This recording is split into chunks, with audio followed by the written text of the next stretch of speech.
Hi, I'm Jessamine Norton. I'm the Chief Investment Officer at Spinnaker Trust. We're here today to review the third quarter of 2018 and offer our market commentary and outlook. To my left is Tim Melissa, who is the Director of Portfolio Management and Trading, and across from me is Evan Jose, who's an Investment Director at the firm. Jessamine, thanks for the intro, and let's get started here. Okay. Guys, so major equity classes, again, were mixed in the third quarter. S&P 500 was about 8%, developed international markets about 1%, emerging markets lagged once again, down about 1% or so. What were some of the catalysts that drove these mixed market returns this past quarter? Sure, well, I'll start. So Tim has just told us what performance was for the third quarter. However, it's interesting that we had a major market top in January, and these asset classes have really ramped down from that point. So emerging markets is actually down by almost 20% from its high in January. So though it was down approximately 1% in the third quarter, I don't think it does justice to how big of a move this has been. And likewise, international stocks have been pretty poor, especially relative to the US this year. Japan has been the standout, but that's not a large country. So the weakness in Europe has been what stands out to investors. During the year, we've had some conflict in Italy, of course, about the budget and referendums and political noise, but suffice to say that Italy continues to be very troubled, and that does not look to end soon. There have been some political movings in Europe, and consumer confidence and growth are just generally down. And that stands in contrast to the US, which is doing really, really well this year on the back of the tax reform that we saw last year. It's really worked in terms of incentivizing new investment growth. Earnings growth has been off the charts with or without tax reform. So the US is definitely the standout performer, both in terms of stock market performance and actual fundamentals have been far better here. Thanks for the overview there, Jessamine. Let's bring it back to the US a little bit and talk about a couple sectors here. So Evan, healthcare stocks are up they were up 14% in the third quarter, up about 17% year to date, almost quietly. Nobody really talks about healthcare stocks. What's driving the outperformance in healthcare this year? Yeah, I think there's several factors that have helped healthcare along, especially in the third quarter. First, healthcare is seen as defensive. But unlike its defensive counterparts in REITs, utilities, it's not as rate sensitive. So it has kind of found a middle spot there below maybe the valuations of tech, consumer discretionary, some of those sectors. It's found a nice middle ground. I think investors flock to it. It's also been out of the news, and healthcare kind of runs with the news cycle to some extent. So obviously when the Affordable Care Act was in the news and drug prices were in the news, that was bad for healthcare. The news cycle has shifted to trade, which we'll talk about in a little bit. And healthcare is on the back seat for now, so that's been helping it along. And also just coming into the year, the valuations were attractive in healthcare, so there was room to move up, whereas maybe some people would say tech was overvalued, some other sectors. On the flip side, Jessamine, energy was down about 3% in the quarter, reversed some pretty big gains it had year to date. What are your thoughts on energy? Yeah, the last 2 years have reinforced for me that energy is not a sector for the faint of heart. It whips around, it performs with the commodity prices, and net energy prices are up by a very meaningful amount since their bottom in early 2016, but it has not been linear. There's certainly been moves down, and to your point, we did see a modest move down in energy prices during the third quarter. On the whole, I believe they're up 7 to 8% for the year, but energy stocks have been unloved. They are very cyclical, and toward the end of a cycle, that's generally not where people want to be. And the Brent price, which is the international energy price, is sitting at about $83 a barrel today. And WTI, which is the oil price quoted in the US, is sitting just below that. Most investors think that oil cannot sustainably stay above the $85 a barrel level. So that may have also driven investors away. It should be noted over the last couple of weeks, energy prices have gone up and the stocks have come along with them. So it's a very volatile sector. I think you position there when there's a fat pitch, and then you do your best to navigate it when it's not. This is not fat pitch environment by any stretch. So let's talk about some macro themes that have developed over the last quarter, including trade protectionism, which we've all read about in the media. What are our general thoughts on that? I think that for anyone who has followed Donald Trump for a long time, there are videos of him in the 80s talking about how China is taking advantage of the U.S. I think most people believe that politicians will run on an issue or say something about an issue, but it's always inflated.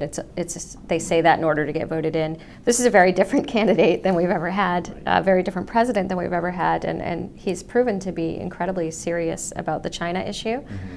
I think the recent tensions we've had with Canada and Mexico that have been resolved in his favor, he can claim a victory there, were just the sideshow. I think he knew that he could easily improve that situation for the U.S. and has done so. China's the real target, and it's not necessarily tariffs today or the trade deficit, but rather China has been accused of stealing IP from the U.S. and other developed countries for years, because if you're a major U.S. company 10 years ago and you wanted to get into the Chinese market, you had to form a JV with a government entity in your field, and you had to share your IP with them. And so there's no reason to think that they haven't been ripping that off for several years. And so I think the real initiative of the Trump administration is to curb that. China has ambitions to lead the globe from a technological standpoint in 10 or 20 years. So I think Trump and his administration want to nip that.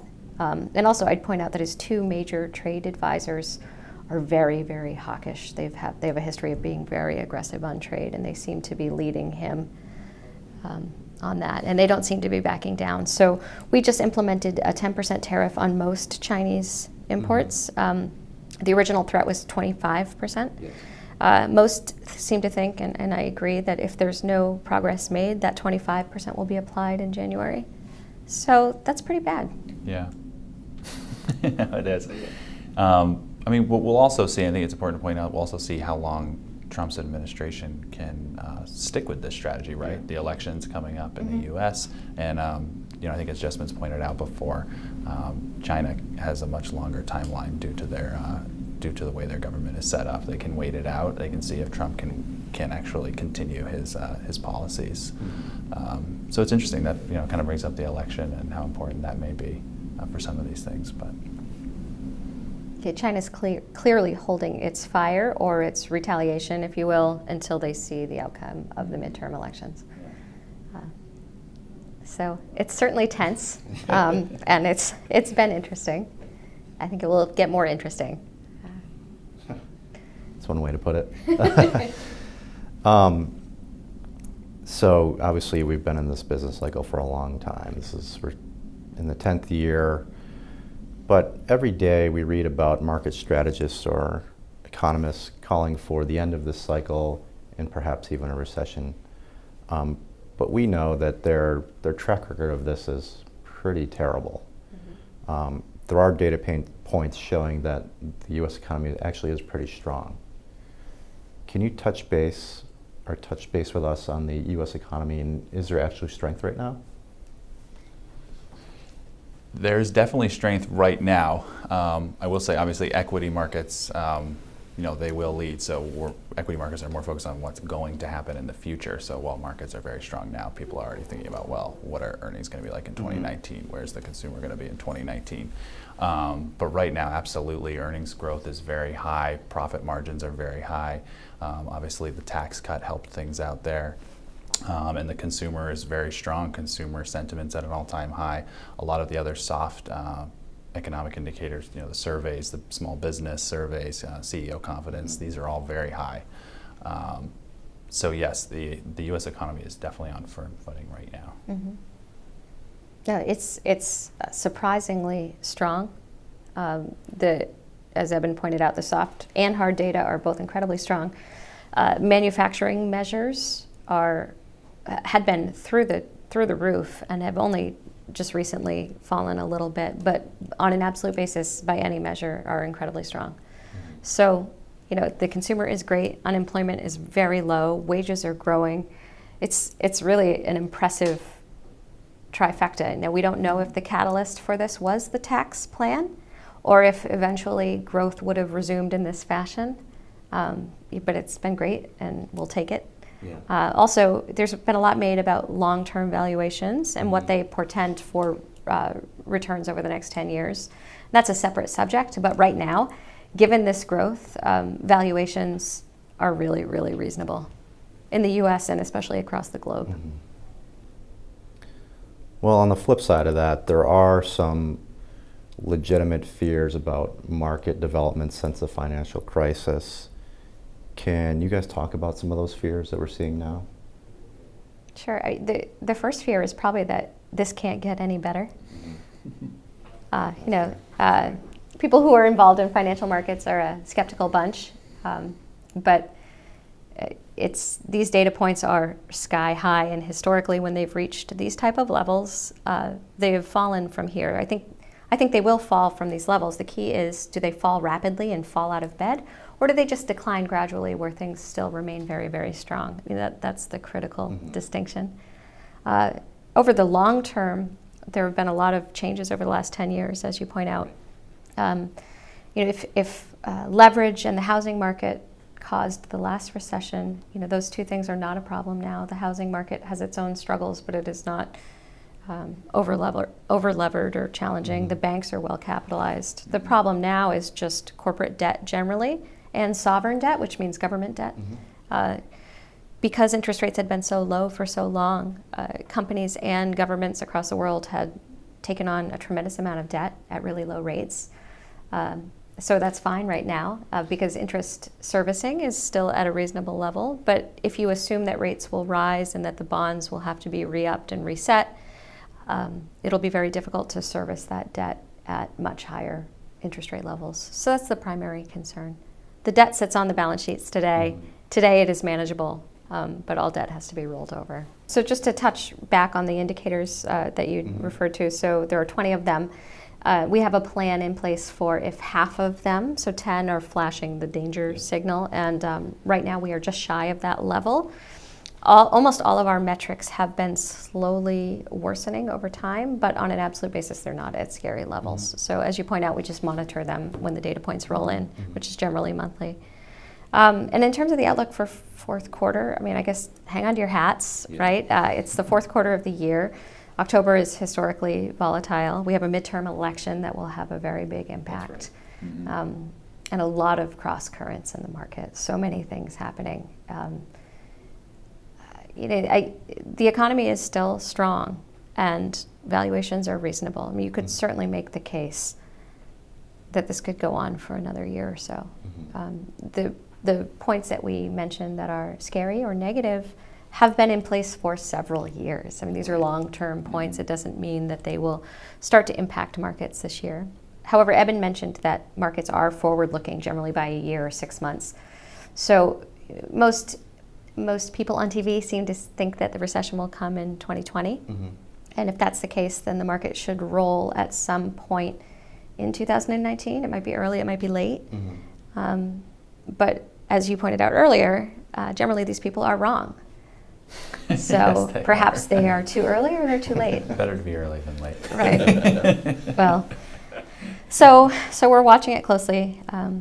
We're not negative in an imminent sense. I'm not, but I'll let Eben comment on what he's thinking. Yeah, no, I agree with pretty much everything you said. I mean, as long as things continue to kind of roll out in a even fashion, for example, with rates, as long as the Fed continues to just hike every quarter and kind of signal what they're going to do to the market, I think that markets can handle higher rates, and they'll be able. This is outside of everything going on outside the U.S. But obviously, if there was, and we don't think there will be, but if there was a surprise in inflation or whatnot, and the Fed had to come in and say, hey, we're going to hike more often, or we're going to hike more in total, I think markets could respond poorly to that type of thing. But things have so far played out on that side fairly well, and according to what people have expected, which is what markets like. Yeah, I mean, it's also worth noting that the corporate credit environment is really benign. High yield and bank loans have done really well this year. Investment grade not as well, but certainly there's no disruption in the credit market, which is usually what leads the equity markets. People are looking for it, it's not there. It hasn't happened yet, despite rates having moved up. Because they say fixed income investors are supposed to be smarter than equity investors, so that's why bonds are the leading indicator generally. Thank you for watching our third quarter market review video. We'll see you guys in the winter, and as Jessamine said, hang on to your hats.